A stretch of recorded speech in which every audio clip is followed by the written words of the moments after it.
Lesson 1, mengenal Master Key System. Senang sekali saya sampaikan di sini lesson 1 dari The Master Key System. Inginkah Anda memiliki lebih banyak kekuatan dalam hidup Anda? Milikilah kesadaran akan kekuatan itu. Ingin semakin sehat? Miliki kesadaran akan kesehatan. Ingin semakin bahagia? Miliki kesadaran akan kebahagiaan itu. Bangkitkan semangat ini sehingga menjadi bagian dari diri Anda. Dengan demikian, semangat itu tidak mungkin bisa dihilangkan dari Anda. Segala sesuatu di dunia ini berubah-ubah sesuai dengan kekuatan di dalam diri manusia, yang dengan kekuatan ini manusia mengendalikan segala sesuatu itu. Anda tidak perlu mendapatkan kekuatan itu. Anda telah memiliki, tetapi Anda harus memahaminya. Anda harus menggunakannya, dan Anda harus mengendalikannya. Anda harus memenuhi diri dengan kekuatan itu. Nah, dengan demikian Anda bisa terus melangkah maju dan menjalani kehidupan ini. Hari demi hari ketika Anda terus melangkah, ketika Anda mendapat momentum, ketika inspirasi Anda semakin dalam, ketika rencana-rencana Anda semakin matang, ketika Anda memperoleh pemahaman, Anda akan bisa menyadari bahwa dunia ini bukanlah tumpukan batu dan kayu yang mati. Dunia ini merupakan benda hidup yang terdiri dari detak kehidupan manusia. Dunia ini penuh kehidupan dan keindahan. Jelas dibutuhkan pemahaman untuk mengerti materi bahasan ini. Namun, mereka yang memahami hal ini terinspirasi api baru, kekuatan baru. Mereka memperoleh keyakinan dan kekuatan yang kian besar setiap harinya. Mereka menyadari bahwa harapan dan impian mereka menjadi kenyataan. Kehidupan kini bermakna lebih dalam dan jelas dibandingkan dengan sebelumnya. Di lesson 1 ini terdapat 45 yang harus kita pelajari, 45 bagian ya maksudnya ya. Di lesson pertama ini kita akan mulai mengenal Master Key System, dan di sini ada 45 item. Yang pertama, terdapat hukum yang berlaku di setiap tatanan kehidupan. Keuntungan akan mendatangkan kesuksesan yang lebih besar, dan kerugian akan mendatangkan kegagalan yang lebih besar. Yang kedua, pikiran bersifat kreatif. Pikiran bersifat kreatif. Kondisi lingkungan dan setiap pengalaman di dalam kehidupan adalah akibat dari sikap mental kita yang mendarah daging dan menguasai. Perilaku pikiran bergantung pada apa yang kita pikirkan. Karena itu, rahasia dari semua kekuatan, keberhasilan, dan kekayaan bergantung pada cara berpikir. Hal ini benar karena kita harus menjadi sebelum kita dapat melakukan. Dan kita dapat melakukan hanya sebatas siapa diri kita. Dan siapa diri kita tergantung pada apa yang kita pikirkan. Item kelima, kita tidak dapat mengekspresikan kekuatan yang tidak kita miliki. Ya, kita tidak dapat mengekspresikan kekuatan yang tidak kita miliki. Satu-satunya cara agar kita dapat memiliki kekuatan itu adalah dengan menyadari kehadirannya. Kita tidak akan pernah dapat menyadari kehadiran kekuatan itu sampai kita mengetahui bahwa semua kekuatan itu berasal dari dalam diri kita. Yang keenam, ada sebuah dunia di dalam diri kita. Sebuah dunia yang berisi pikiran, perasaan, dan kekuatan, mengenal cahaya kehidupan dan keindahan. Dan meskipun bersifat tak kasat mata, daya yang dimiliki dunia itu amatlah besar. Item ketujuh, dunia di dalam diri kita diatur oleh pikiran. Ketika kita menemukan dunia itu, kita akan menemukan solusi dari setiap persoalan, sebab dari setiap akibat.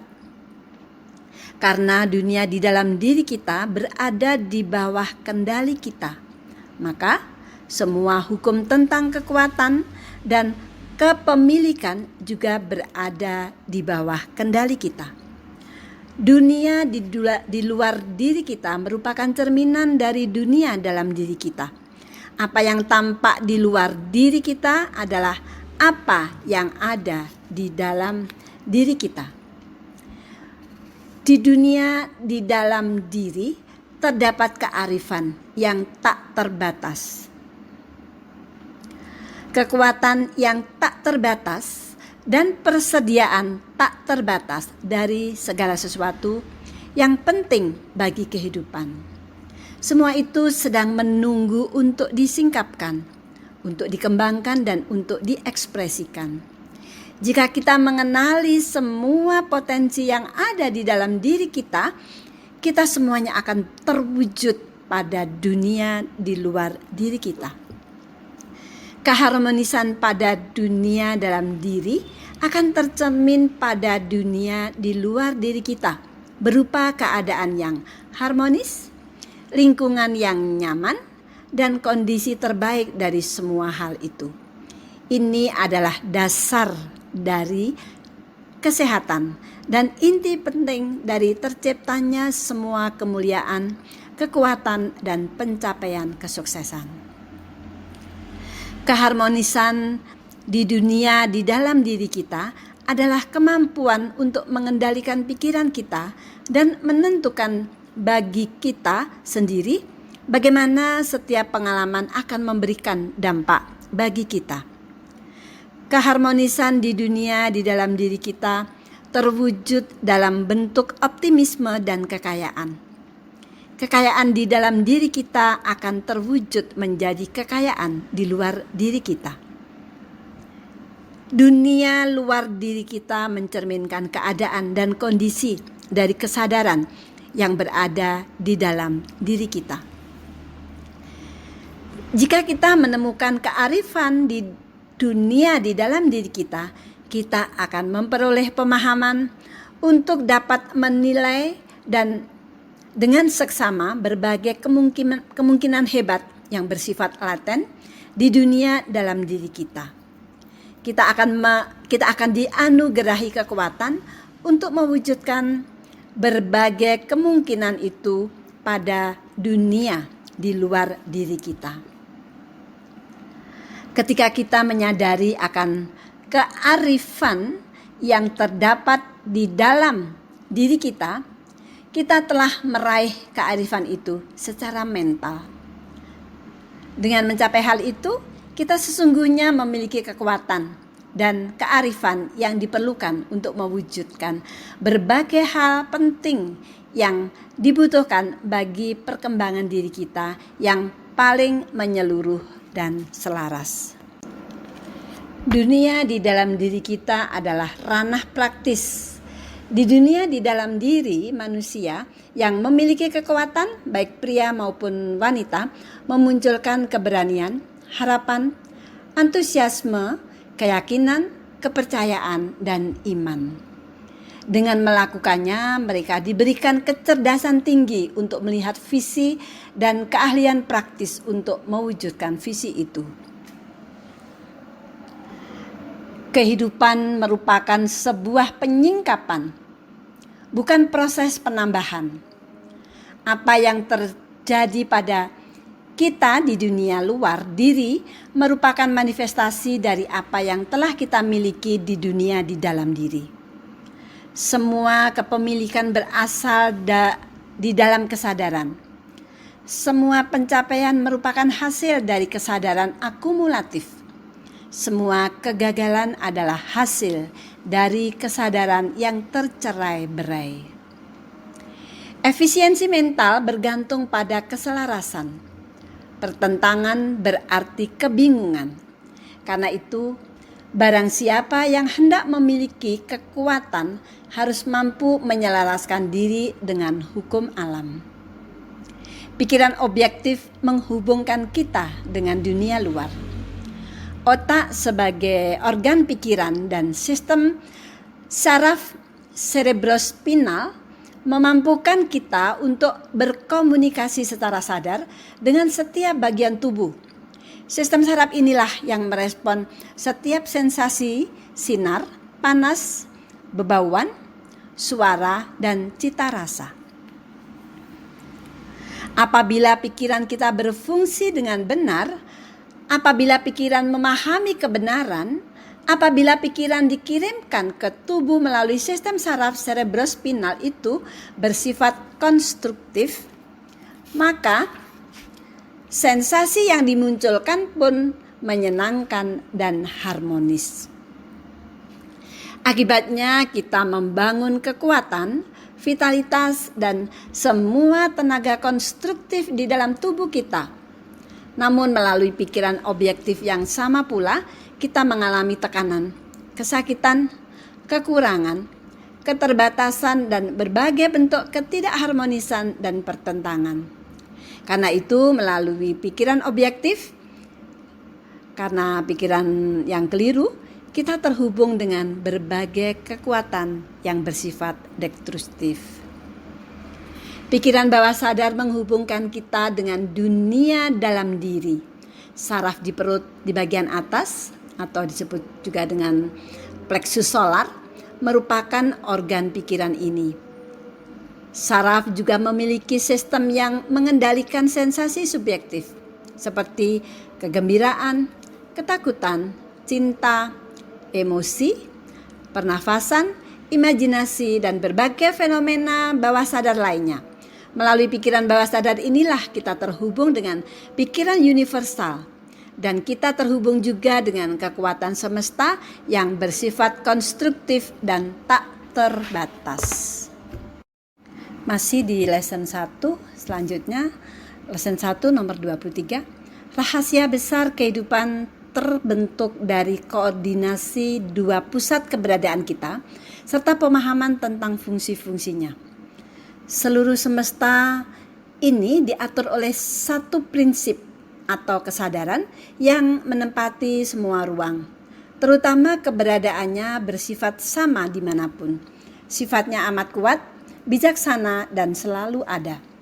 Semua pikiran dan benda di dalam kehidupan ini berada di dalamnya. Nomor 24, hanya ada satu kesadaran di semesta yang mampu berpikir bila kesadaran itu berpikir. Buah-buah pikirnya bersifat objektif. Kesadaran itu maha ada. Ia berada di setiap individu. Setiap individu merupakan perwujudan dari kesadaran yang maha kuasa, maha tahu, dan maha ada. Karena hanya ada satu kesadaran di semesta yang mampu berpikir, maka logis bila kesadaran Anda itu identik dengan kesadaran universal. Dengan kata lain, semua pikiran adalah satu pikiran. Itulah kesimpulan yang tak terelakkan. Kesadaran yang berfokus di dalam sel-sel otak Anda itu sama dengan kesadaran yang berfokus di dalam sel-sel otak setiap individu lain. Setiap individu tak lain adalah individualisasi semesta, pikiran kosmis. Pikiran universal adalah energi yang statis, energi potensial. Demikianlah adanya, pikiran ini bisa terwujud hanya melalui individu, dan individu bisa terwujud hanya melalui pikiran universal. Keduanya adalah satu. Kemampuan setiap individu untuk berpikir adalah kemampuannya untuk bertindak sesuai dengan semesta dan untuk mewujudkannya. Manusia memiliki kesadaran yang berdasar atas kemampuannya berpikir. Menurut Walker, pikiran itu sendiri dipercaya sebagai bentuk halus dari energi statis. Dari situlah muncul kegiatan-kegiatan yang disebut pemikiran, yang merupakan fase dinamis pikiran. Pikiran merupakan energi statis, sedangkan pemikiran adalah energi dinamis. Saya ulang ya, pikiran adalah merupakan energi statis, sedangkan pemikiran adalah energi dinamis. Keduanya adalah fase dari hal yang sama. Karena itu pemikiran adalah tenaga getaran yang dibentuk dengan cara mengubah pikiran statis menjadi pikiran dinamis. Di bagian 30, karena semua sifat itu berada di dalam pikiran universal yang maha kuasa, maha tahu, dan maha ada, sifat-sifat itu pasti ada setiap saat dalam bentuk potensialnya di setiap individu. Karena itu ketika individu berpikir, pemikirannya dipaksa oleh sifat alaminya untuk mewujudkan diri di dalam objektivitas atau kondisi yang akan serupa dengan aslinya.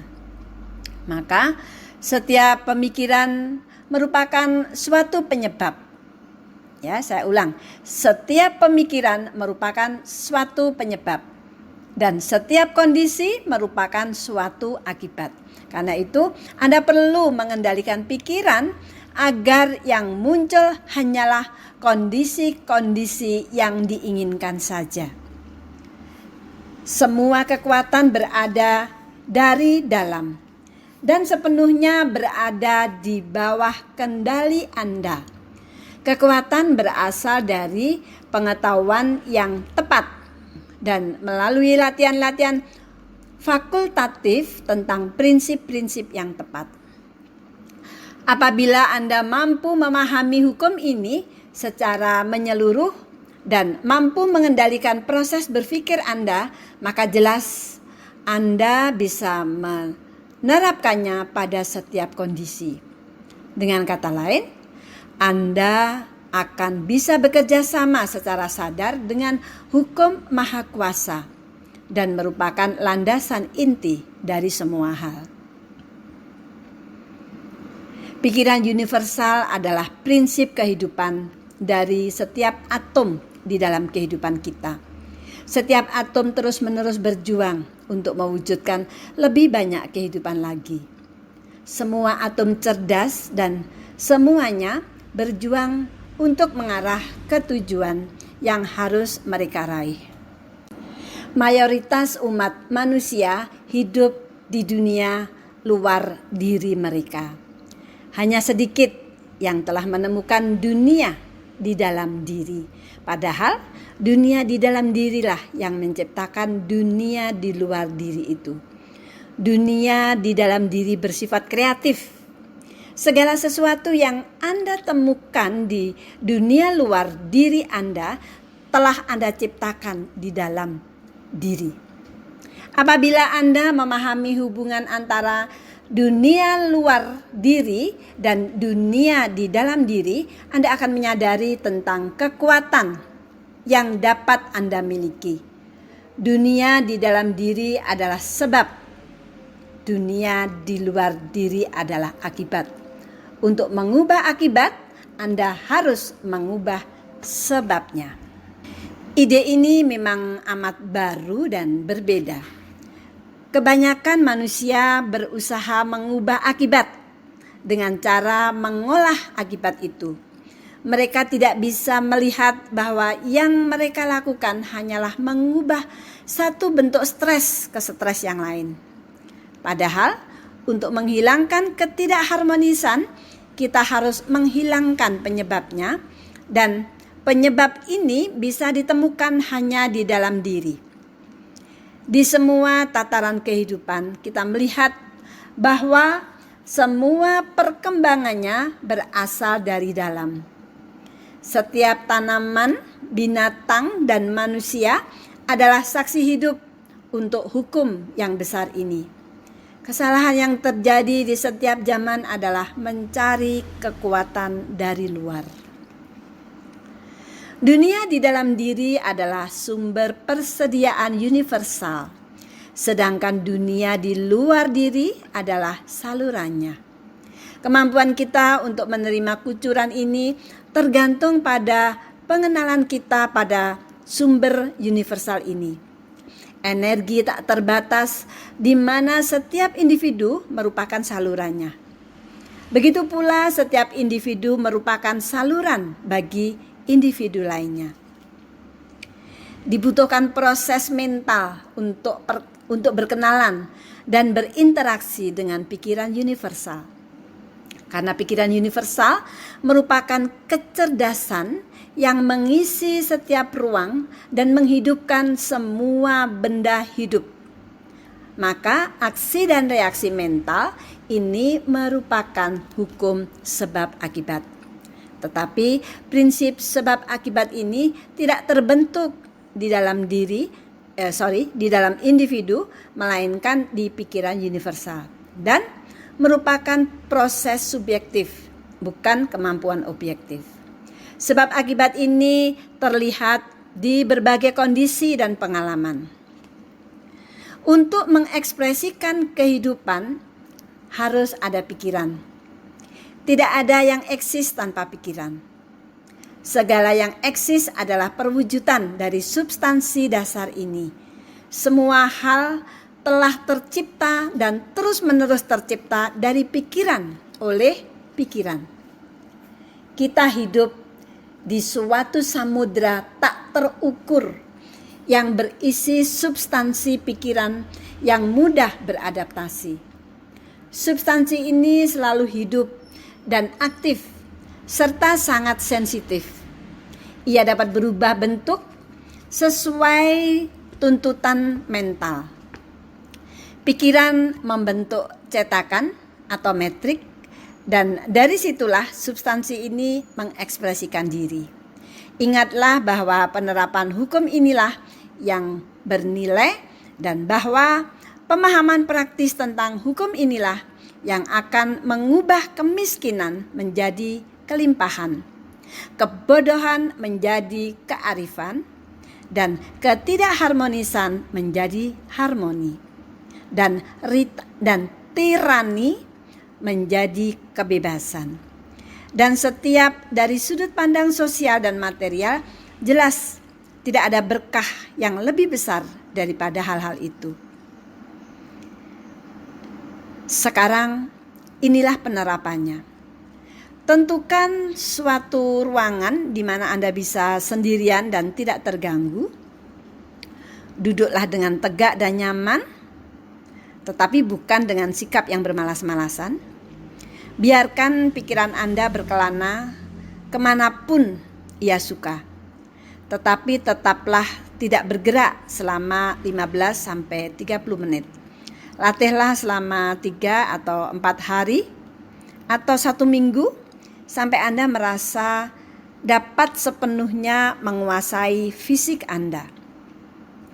Yang terakhir, banyak orang menemui kesulitan dalam latihan ini. Sementara beberapa orang lainnya dapat melakukannya dengan mudah. Tetapi hal yang terpenting, Anda harus terlebih dahulu bisa sepenuhnya menguasai tubuh sebelum Anda siap melangkah maju. Di sesi berikutnya, Anda akan menerima instruksi untuk langkah selanjutnya. Pastikan Anda telah menguasai instruksi ini. Berikut ini adalah tanya jawab sebagai panduan studi Anda. Ini adalah tanya jawab di lesson yang pertama dari buku The Master Key System. Apakah yang dimaksud dengan dunia di luar diri sehubungan dengan dunia di dalam diri? Jawabnya adalah dunia di luar diri adalah cerminan dari dunia di dalam diri. Itu pertanyaan pertama. Kemudian yang kedua, segala kepemilikan ini tergantung pada apa? Jawabannya, segala kepemilikan ini berdasar atas kesadaran. Oke. Yang ketiga, bagaimana individu bisa terhubung dengan dunia objektif? Jawabannya, individu bisa terhubung dengan dunia objektif melalui pikiran objektif. Otak merupakan organ organ dari pikiran ini. Pertanyaan keempat, bagaimana individu bisa terhubung dengan pikiran universal? Jawabannya, ia terhubung dengan pikiran universal melalui pikiran bawah sadar. Plexus solar adalah organ dari pikiran ini. Pertanyaan kelima, apakah pikiran universal itu? Jawabannya, pikiran universal adalah prinsip kehidupan dari setiap atom yang ada di dalam eksistensi. Yang keenam, bagaimana individu bisa bertindak sesuai dengan pikiran universal ini? Jawabannya, kemampuan individu untuk berpikir merupakan kemampuannya untuk bertindak sesuai dengan pikiran universal ini dan membuatnya menjadi terwujud. Pertanyaan ketujuh, apakah hasil dari aksi dan interaksi ini? Hasil dari aksi dan interaksi ini adalah sebab dan akibat. Sebab pikiran adalah sebab dan setiap kondisi adalah akibatnya. Pertanyaan ke-8, apakah kondisi-kondisi yang harmonis dan diinginkan ini bisa dipastikan? Jawabannya, kondisi-kondisi yang harmonis dan diinginkan ini diperoleh melalui pikiran yang benar. Pertanyaan ke-9, apa penyebab dari semua ketidakserasian, ketidakharmonisan, dan kekurangan serta keterbatasan? Jawabannya, ketidakserasian, ketidakharmonisan, kekurangan, dan keterbatasan itu merupakan hasil dari pikiran yang salah. Pertanyaan terakhir yang ke-10, apakah sumber dari segala kekuatan? Sumber dari segala kekuatan adalah dunia di dalam diri. Sumber persediaan universal, energi tak terbatas, dan setiap individu merupakan salurannya.